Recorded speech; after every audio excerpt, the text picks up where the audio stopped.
Qu'est-ce que tout projet de changement devrait faire, mais prend rarement le temps de faire? Bien gérer la transition. Si le succès d'un changement passe par un parrainage de tous les niveaux de gestion, encore faut-il les préparer à jouer ce rôle-là.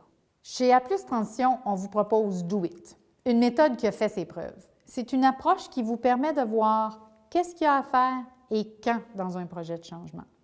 La première étape, c'est de bien détailler le changement. Donc, au fur et à mesure que les solutions vont être définies par vos équipes de projet, l'équipe de gestion du changement, elle, devra bien établir qu'est-ce qui change, quelles sont les conséquences de ce changement-là sur quel groupe d'individus et quels sont les risques qu'on doit garder dans notre mire tout au long du projet. Ensuite, pour faciliter la tâche des gestionnaires, vous aurez 3 leviers que vous pourrez utiliser: la communication, l'organisation du travail et la formation. L'analyse du changement va maintenant vous permettre de déterminer les messages essentiels à communiquer et les meilleurs moyens pour le faire. Mais attention, un plan de communication efficace doit être vivant et constamment s'adapter au feedback. Il doit aussi encourager la répétition.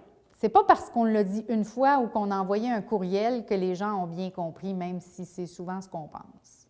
C'est là que la règle du 5 à 7 entre en ligne de jeu. Prévoyez répéter les messages au moins 5 à 7 fois en variant le médium et en variant le messager. Finalement, pensez aussi à coacher les gestionnaires qui devront livrer une partie de ces messages-là. Un client m'a déjà dit: on va implanter un système de relations clients. On commence par l'implantation, après on verra nos processus et l'organisation du travail. Après tout, c'est avec l'usage qu'on va mieux comprendre qu'est-ce qu'il faut faire. Et oui, ça arrive encore des situations comme ça. Dans mon expérience, les projets qui ont beaucoup plus de succès sont ceux qui commencent justement par revoir les processus et l'organisation du travail.